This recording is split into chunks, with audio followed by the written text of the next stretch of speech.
Open the pages, step inside. Minds in motion, take the ride. Through the highs, the lows, the fight. Build and strengthen every stride.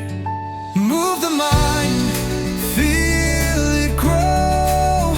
Sport and soul in the flow. Dream it big, let it show. To the peak we're set to go. We talk, we share, we find the way. Fuel the fire every day. Books and voices light the spark. Chasing goals and leaving marks.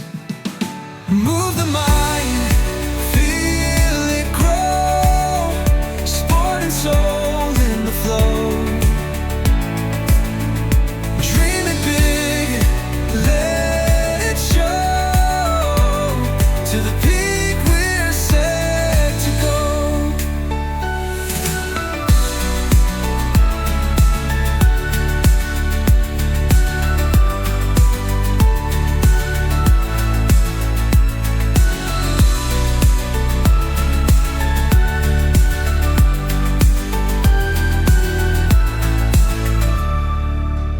Move the mind, feel it grow.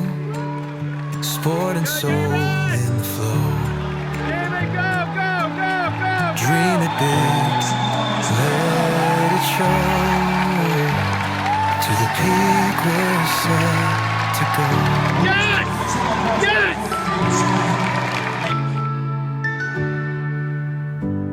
To the peak we're set to go.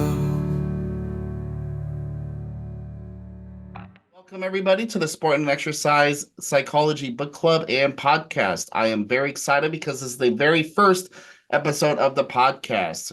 And I'm very surprised because I just announced the podcast a couple days ago and put it on social media and kind of gauge out people's interest. And it has been exceedingly popular. I mean, I think I've gotten more likes and interactions and comments on LinkedIn from that one post than I've gotten from any other post that I put out there. So it seems that there's a lot of strong interest for this kind of a topic. So I'm excited to kick this off. My name is David Smith. I'm a PhD student, all but dissertation in sport and exercise science and psychology. I also work as a mental performance coach, strength and conditioning coach, faculty lecturer at a university. I do a lot of research. I do all the stuff. And I'm excited because my very first guest on my very first episode is Dr. Brian Lomax, who is a mental performance coach and the author of The Mentally Tough Competitor. He started his coaching business, Performance Extra, that is Performance XTRA, in 2009 with the mission of training athletes and executives on mental and physical skills to enhance their overall performance as well as life satisfaction. His combined philosophical and practical approach is unique in the field of performance coaching. He believes that the development of positive character is a foundation to all performance. In addition to his mental performance coaching, Brian has a deep background in competitive tennis as a player, coach, and a podcaster. Brian co-hosts the Tennis IQ podcast with Josh Berger, in which they discuss tennis through the lens of sports psychology. To date, they have released over 200 episodes, and as a competitive tennis player, Brian has been ranked number 1 in New England and 5 times in different age groups. He was ranked number 2 in the U.S. men's 35 singles in 2006. He has extensive coaching experience in tennis at the Division I college level, including helping teams qualify for the NCAA championships 7 times. Welcome, Brian, and I'm happy to have you here on the podcast.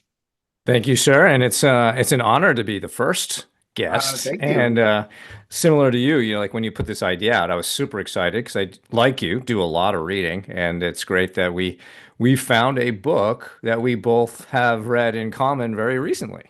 Exactly, and that's the part of the fun is trying to find what books we both have read pretty recently here. So the book we are discussing today is by Coach Bill Walsh, as better known from the San Francisco 49ers, and his book, The Score Takes Care of Itself, My Philosophy of Leadership. So to kick off our first discussion on our first book, Dr. Brian Lomax, tell me what your thoughts are. What do you think of Bill Walsh's book?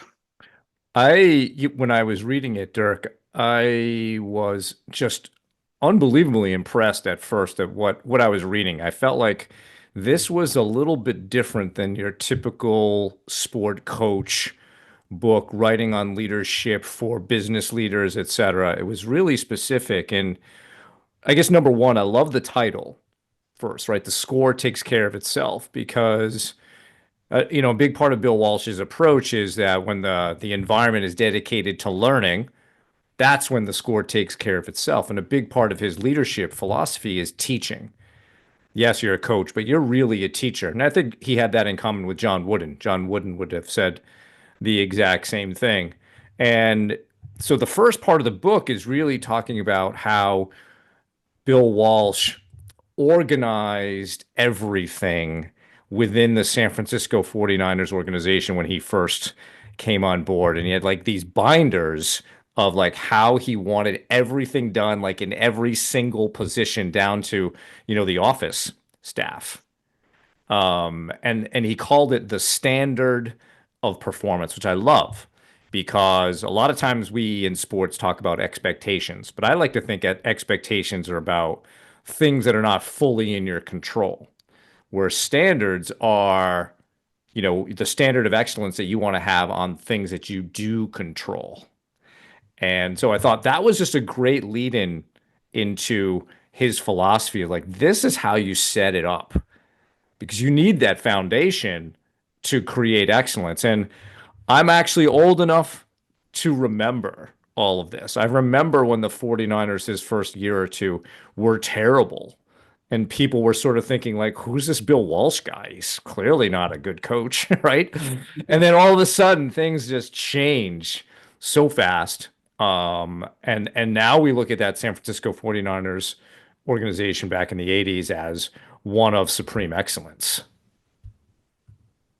Indeed. I mean, it's kind of the same. I mean, I that was just right before my era as well. So unfortunately, I didn't get to live through it myself. But we've seen a lot of time and time again examples of where an organization or a team or somebody like that is pretty low performing, right, and it's not having any luck on whatever they're trying to do, and so somebody comes in and they need to change not just the rules or the procedures of things. They need to change the whole culture of it, right? And that was Bill Walsh's approach with the standard of expectation and standard of performance, because he said, okay, here's where our organization is going to achieve. Here's where everybody from the players to the coaches to the office staff to the people sweeping the floor, this is where everybody has to be at. And it was a great way to subscribe a sense of values and philosophy and culture within the organization of the 49ers to say, okay, we are all 49ers. So by instilling this sense of identity within everybody that was a member of that organization, it wasn't just the team as far as like the players on the field. Everybody that was associated with that organization was part of the team. And it said, okay, well, if we all subscribe to these values, if we all subscribe to this culture, then our team as the 49ers will be more successful. And I really like that too, especially with the way that he talks about the score takes care of itself, because a lot of coaches, a lot of practitioners, a lot of players, they always think, oh, it's all about the score. It's all about the score. It's the win or lose. And everything we do is kind of oriented towards how do we score our best? And it's, well, we know how to make that happen. And it comes down to how much are the people that are responsible for making the score what it is buying into and motivated to achieve it, right? So this is where it really comes down to, because instead of having this kind of superficial approach of little things here, it's we need to create a strong foundation so that people want to Absolutely. achieve highly. And I think he pointed to, I mean, two of the stars of that team were the quarterback, Joe Montana, and then the wide receiver, Jerry Rice. And he has a section later in the book in terms of like lessons that he's learned over the years. And I mean, these guys were superstars, but what he noticed about them is that they were pursuing mastery. They weren't necessarily, they understood the way to winning was through mastery, which is really the score takes care of itself, right? Mhm. So he would see them together out on the field working on the little things, the basics. And a lot of times athletes will look at the little things as boring or mundane and not bring excellence to that. But that's actually the foundation. Right. And They're always right, practicing the basics, practicing the stuff that they've learned from the very beginning. yeah, and being enthusiastic about practicing that. You know, if I go to a tennis practice, I will sometimes see people going through the motions in like the beginning of the practice where their footwork is not exactly the way you'd want it in a match, right? They're just not really putting the emphasis into it. But if you really want to go for mastery, that's what you do. And if we're seeing guys like Joe Montana and Jerry Rice do that, and these were at the time considered like to be the greatest players in their Mhm. positions at that time, then it is a lesson and an example for all of us. And I think that was a big part of what Bill Walsh wanted to bring to that organization. Well, then what's ironic too is that the reason why they became such great players, because beforehand, like the NFL, other coaches, they thought they were just mediocre duds and were Right. very like not on the priority list of the draft at all. But I think Bill Walsh, because he saw that specific kind of behavior, he saw that they were constantly A, enthusiastic, and B, working on the little things like that was okay. Maybe that player is not great now, but that's a player I can coach. That's a player I can develop. That's a player that I can work with that wants to be better. And so Yeah. that's where I think he saw that opportunity to snatch them and get them while he could. Because I remember what was there's like a passage in the book at one point where they were like, "Why did you choose Joe Montana for your first round pick?" And everybody was kind of laughing at him, and he's like, "Just wait," you know. So being able to kind of see that and what I like too is it's because he thought about it over the long term, right? Because he knew that when he took over the 49ers, it was the one of the worst teams, if not the worst team in the NFL. And there was a lot of high expectations going in for the next season, which ended up being almost as bad as the season before he took on. And so, but he wasn't expecting, okay, everything's going to turn around right now and everything's going to be great. It's I'm doing this for not next season, but for the seasons down the road. And I think that's where he also was really able to be successful because by instilling that culture from the very beginning, be able to set up the long term success of the 49ers, even when in the short term it was kind of touch and go there for a bit. I think you touched on one of the things that he also brought up in the essentials of a winning team. That's one of the big sections in the book. And when you were talking about like why he drafted Montana and Rice, he has this phrase. He said, "Seek character, beware characters." Yeah. And I was like, "Yeah, that's that." And he admits that he broke that rule a time or two. But this is, I think, a good message for like even college coaches who are recruiting. Are you going to recruit the talented individual and ignore the character? Or might you look at the character of the individual who could flourish into something greater in his or her 4 years, 4 or 5 years at your school? And I think that's exactly what you were saying there, right? He saw the long-term potential of both Joe Montana and Jerry Rice. And yes, that's why I drafted them. Just because you don't see it now Mhm. doesn't mean it's not there. We Right. can't chip away or teach this guy stuff that he becomes great. And then look what happened. His vision was rewarded. And it's interesting too because he's not the only person to have that kind of story and development, right? I mean, we've seen this across all different types of sports, all these examples of that. And yet there's still a lot of coaches that just still, like you said, look for the character, not the character. I mean, what was the quote Or of the yeah, chapter? so seek character, beware characters. Right. So he Yeah. looks for the characters and not seek out the character, and so it's just it's interesting because a lot of coaches they like coachability. They like somebody they could develop, but then they say, oh, we look at the highest performing athletes. I'm going to take them. Oh, they got some great statistics. I'm going to take them. But without really that kind of context or understanding of how does this person operate? Is this person the right person? It Right. reminds me a lot of Coach Herb Brooks, who coached the 1980 U.S. Olympic hockey team, right? I'm not looking for the best players. I'm looking for the right players, which was the Yeah. key to the success of that team. Right. Right. That can fit into a team. Exactly. Exactly, because you got the team dynamics there, especially in a sport like football. You cannot have just okay, here's our top star, and then everybody else kind of operates around that. I don't know if this is a thing, but I call it all-star syndrome.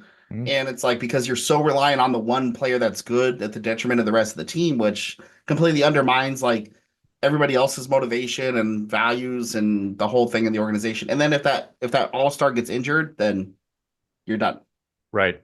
Right. So in this case, it's nice because he said, okay, how can I take this person, turn them into a high performer, but as also part of the team that can work well within him and be able to operate on a high level of performance as a whole. And I think American football, just the nature of it, it makes it hard to be single star dominated in many ways. There's so many. I mean, there are 11 players on each side of the field, so many various positions there, as opposed to a sport, say like basketball, where you could have one player be that dominant force in a supporting cast.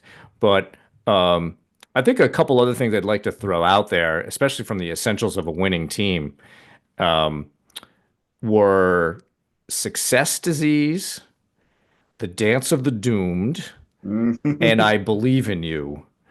Yeah.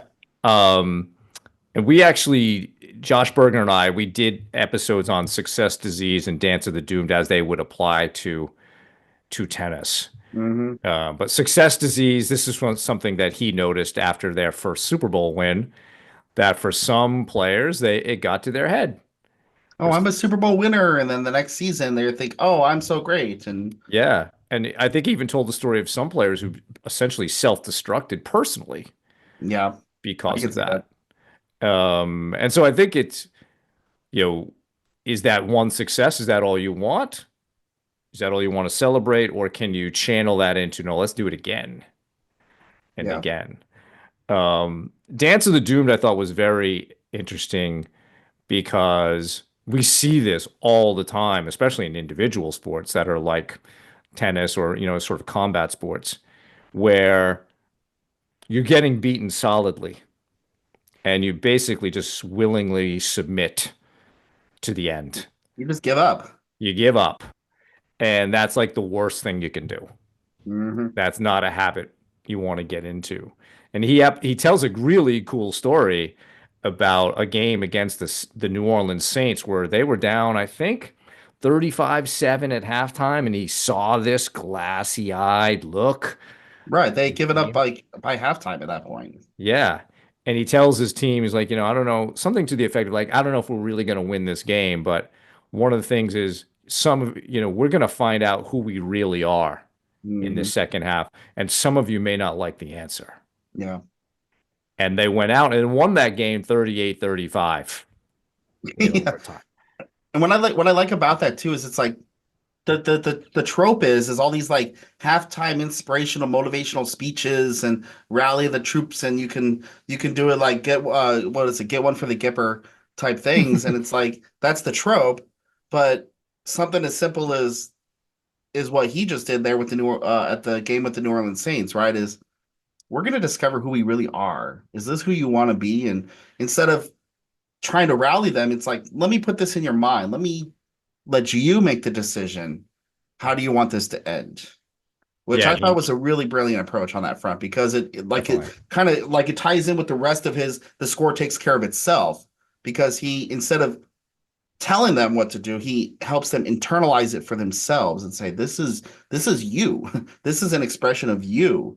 Who what do you want? Who are you? And then from there they can go out there and decide for themselves. Yeah. And he noted that the locker room was completely silent after he said that. So that's good because they were contemplating, Hmm. as you were saying. Yeah, it So kind of that's goes against the whole, dumb jock trope, right? It's like, oh no, he actually encourages them to think and take action for themselves. Yeah. Yeah, and I think the dumb jock trope is a trope. It's because if you were to have a conversation with someone who maybe you consider as not being particularly intelligent outside of their sport, but you talk to them about their sport, I mean, and they're on a completely different level IQ wise about Mhm. what's going on out there. So these are people that are professional and highly intelligent at what they do. And And that's they're passionate about it. They love totally, it. Like Yeah. they learn everything that they need to learn about it, which is important. It's Yeah. just like anything else. Right. I'd love to hear some things that really connected with you on this Yeah. book, like what, because I know you really enjoyed it. So what really stood out for you? So for me, it was a different read because I'm honestly not a fan of American football.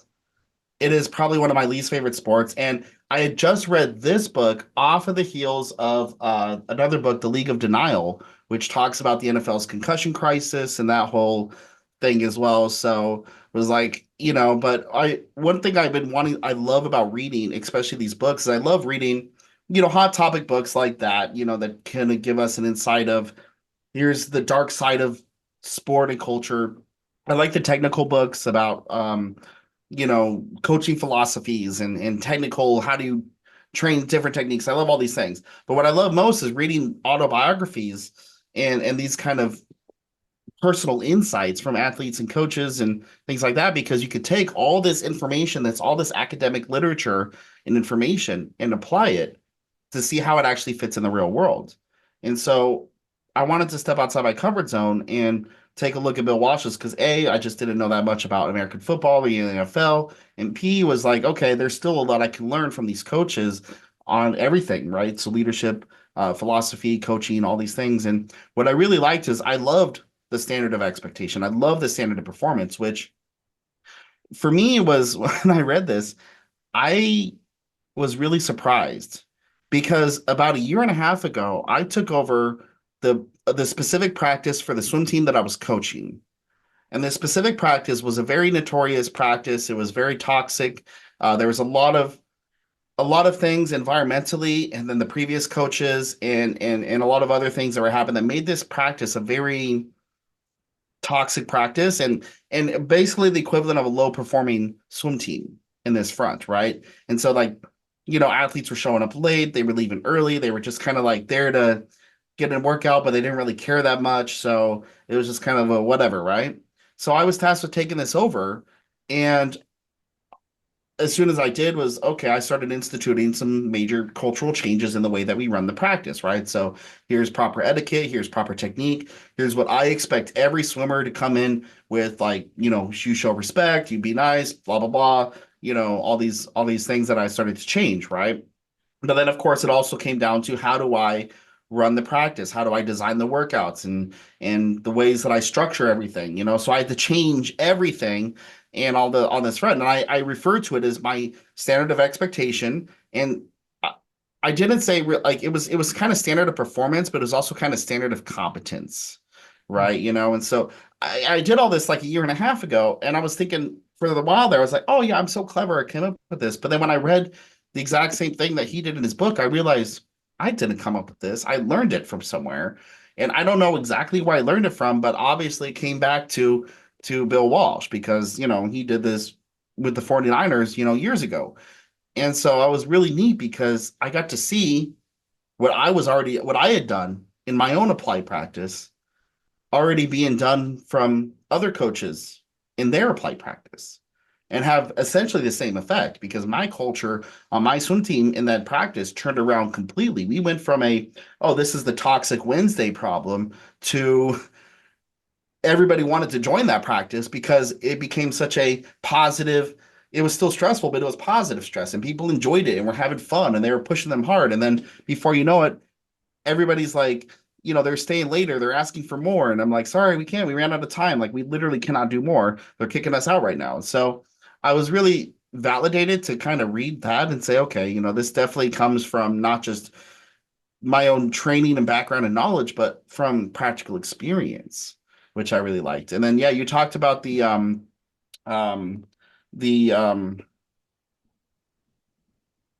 what was the name of it? No, not the death dance. Oh, the success disease. Yeah, success disease, right? Because I've seen that happen in my own experiences myself, but also kind of the same thing was like, okay, you win the Super Bowl, right? You win the championships at the end of the season. Yes, definitely celebrate, enjoy it, all the things, right? And then the off season hits and enjoy the off season. That's what the off season is for, right?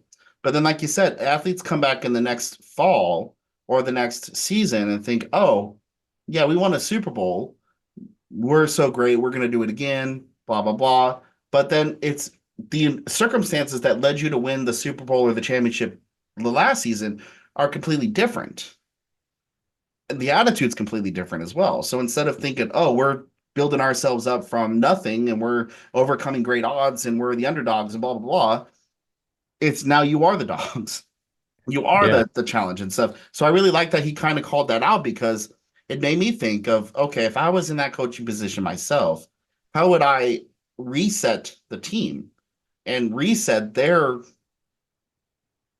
own expectations for the season? Be able to say, yeah, we won that, but that was last year. It's no longer last year. It's no longer, we are not the best. That team last year was the best. And so, like, for me, I was inspired to say, how do you instill that separation of, yeah, you were part of this winning team that was last year. This year's different. So you need to have a different expectation going into it because I've always kind of observed success disease, but I never really like verbalized it in such a eloquent way that he did as well, which I really liked on that front. So yeah, definitely a lot of really good takeaways that I found from this book. And just in general, I mean, there are some things in the book that I disagreed with, and again, I'm not an American football coach, so I don't really understand the game from that structure. But with him, it was a very coach-centered approach, right? So he was kind of the one, okay, this is how everything goes on that front, which for a lot of that, it definitely hits, right? I mean, he was also general manager, so he had to manage the organization on that level.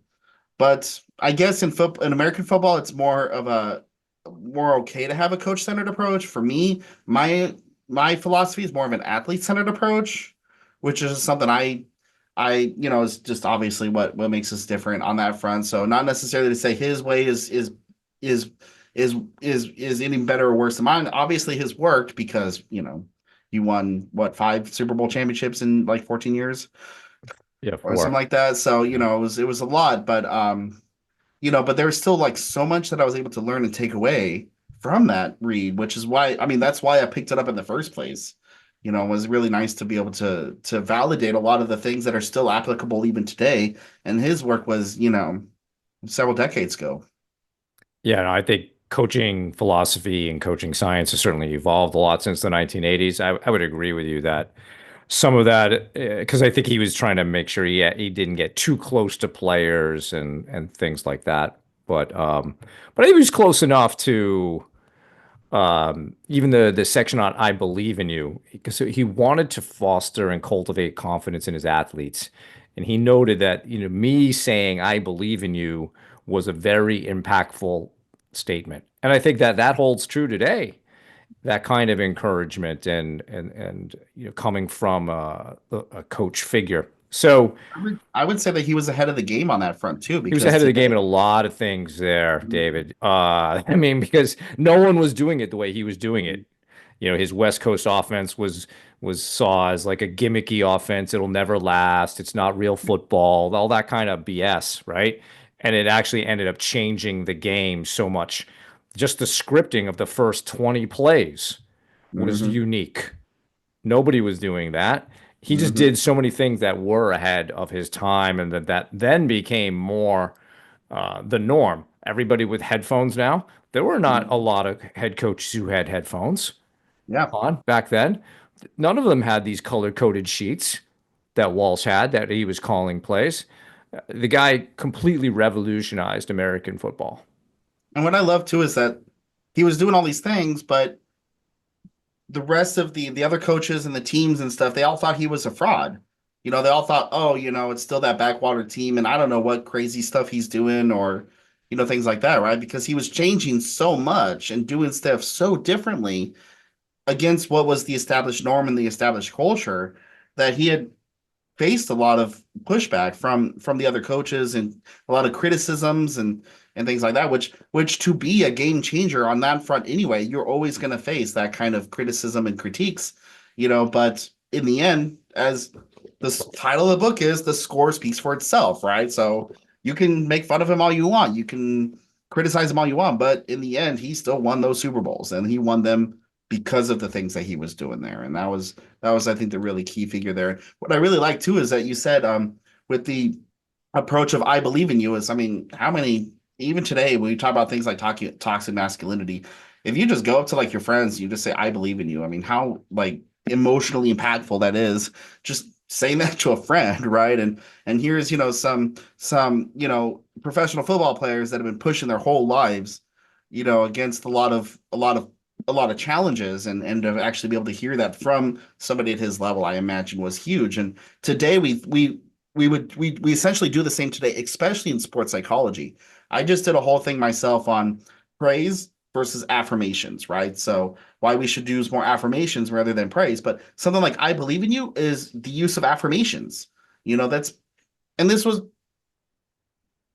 generation a whole like 2 generations ago, and he was already using that because he already understood the power of, oh, just something as I see you, I recognize you, I believe in you, and how powerful that could be in just helping these athletes feel seen and feel validated on their own front. Because and I read this especially in A League of Denial, is that the NFL and professional sport, it's super cutthroat. It's super cutthroat and high level, and imposter syndrome is rampant among these players, right? We can even see, okay, yeah, you're a high level player, you're Joe Montana, you're Jerry Rice, you're whoever, but internally they're still struggling with, oh, I could be cut at any time. Next day, I'm out. One little injury, and there goes my spot on the starting lineup. All these things like that, right? So just something as simple as that affirmation of I believe in you and I'm invested into your success is very powerful. And I'm very happy to see that he was able to employ that with such effectiveness and authenticity. Yeah. So what do you think are some like practical implications of this book? Because yeah, we obviously want to read it for when it was written, but there's a lot of stuff I think in here that we can extract and then begin to put into practice. And you kind of already did it sort of through osmosis before you read the book with creating your own standard of performance. But anything else aside from that? Right. I mean, actually, I was going to ask you the same question. So, but we'll share it together, right? So, for me, it's always good to have. I like that idea, the standard of performance, the standard of expectation. Like I for agree. me as a professional, regardless of whatever space I'm in, right? So I'm going to start coaching some young kids on how to play soccer next week. So I'm still going to have a standard of expectation, and this is the rules, the values, the ways that we interact with each other, and it's not just for the athletes and the coach, it's for the parents, it's for everybody else that's involved in the organization, right? So making that clear from the get-go, I think is very important, and that's a very key takeaway. But also being able to be authentic and hold that values within yourself as well. Because I've worked for a lot of sports organizations, and I worked for a lot of other companies that have leadership that are all about, yeah, here's our values, here's what we want, here's what we want you to do. But it's very much that bottom up approach, right? So they expect, the employees or the bottom line professionals to instill those values and act upon them, but the higher up level people don't. And it just feels very inauthentic. So in this case, it's always be yourself, always be authentic. If you do not believe in this, don't expect anybody else to. And I tell this with my sports psychology students all the time, especially when it comes to developing competence, because all the things that he was doing, autonomy supported behaviors, competency supported behaviors, social supportive behaviors, right? So basic psychosocial needs, self-determination theory, all that crap, was that you have to embody these values and then utilize those behaviors towards how you treat others. And like you said, it doesn't matter if it's the person, answering phones, or the person sweeping the floor, or your star quarterback, or whoever. It's you treat everybody the same. And then you instill the same standard of expectation across the entire culture. And I really like that, because in the end, it's okay, we're all responsible for the success of the organization together. So if there's a problem, it's not just we're going to fix this from the bottom up, or we're going to fix this from the top down. It's we're going to fix this from both ends, bottom up and top down, and maybe have to bring in some stuff from the side that maybe we didn't think of before. But in the end, it's fulfilling those psychosocial needs, making people feel seen, supported, heard, make it feel like they have some sense of control over the success of the organization, and doing so that they can also challenge themselves to grow and improve and all the things. So for me, that's the biggest implication, I think, is really comes down to that culture in which you still instill, of course, which he calls the standard of performance or standard of expectation. Yeah. And I think building off of what you just said, he was not a hypocrite about it either. I mean, he applied this to himself and maybe felt it more than others. There's a story in there about how he wanted to quit after a particular game and he waited on the plane home and got through it. But I think to extend what you're saying, one of the lessons at the end of the book that I really liked was make teachers of your students. And this is something we can all do. And this, we talk about, especially I think in American football, like these coaching trees. So Nick Saban, there are a lot of sort of Nick Saban former assistants who are coaching in college football. Bill Walsh had a very good coaching tree as well. And we also know a great way to learn something ourselves is to teach it. Yeah. And so the more that we're making that a part of our culture, because if like, you're working in some, youth sports, college sports, the teams turn over every year. Mm-hmm. And can you, as players progress through the stages of those teams, can you be working with them to bring the next generation along, to teach them how this is done, to teach them the standard of performance, Yeah. so that they can go out and maybe do something even bigger for themselves. So I thought that was a really cool way to more or less end the book is this is our legacy by, bringing up that next generation and teaching them to do, or have them teach the next group. Indeed. And I love that too, because it also helps to say, okay, here's all the things you can do and learn from sport that help you exist and succeed outside of sport as well. So working with college athletes, working with youth athletes, I teach this to my undergrad sports psych students all the time. I say, hey, all the stuff we're learning right now, all the things that we covered all semester, your final exams coming up, you can take all this stuff and apply it towards your final exams. You can apply it towards what are you going to do after college? What are you going to do in your professional career? All these things like that. So helping them to see and understand this isn't just sports. This is real life. And I really like that lesson as well. So Brian, thank you again for joining me for our very first episode. Where can people find you and connect with you on social media, online? Yeah, I don't have a ton of social media presence. I do have a website, Performance Extra. So it's performance with an E, then xtra.com. And if anybody is interested in sports psychology in tennis, please check our podcast out, Tennis IQ Podcast. It's on Apple, Spotify, YouTube, everywhere you can normally find podcasts. So like you said in the intro, we have over 200 episodes there. So a lot of great topics, and we have had a lot of great guests as well. And you are also the author of a book as well. Can you give us a quick plug on that? Sure. It's called The Mentally Tough Competitor. I'm actually writing a second book now. Working title is called Everything is Practice. But The Mentally Tough Competitor is really just 50 short chapters of little kind of mindsets and perspectives to look at sports that hopefully can help you achieve excellence and mastery in what you do.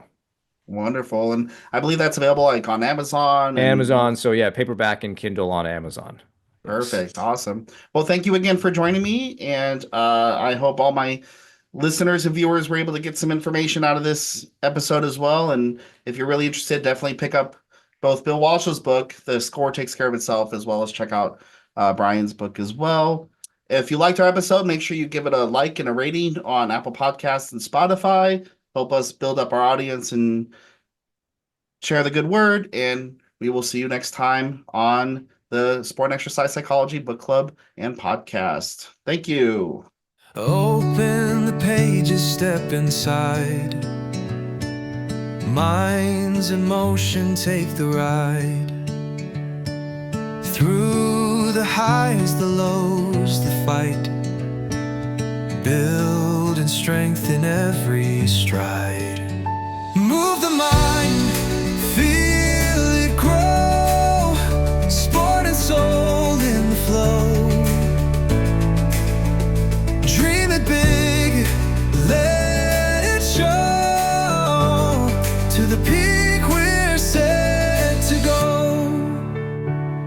We talk, we share, we find the way.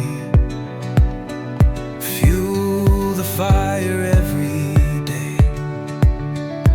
Books and voices light the spark, chasing goals and leaving marks. Move the mind, feel it grow. Sport and soul in the flow.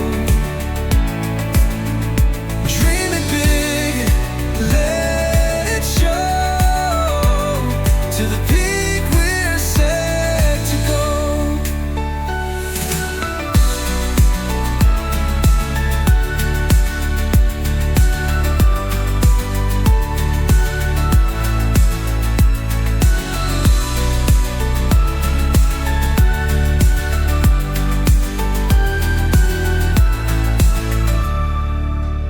Move the mind, feel it grow.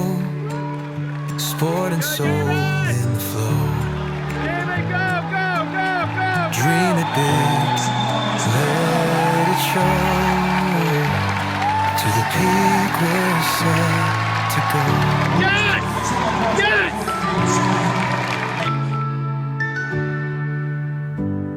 To the peak we're set to go.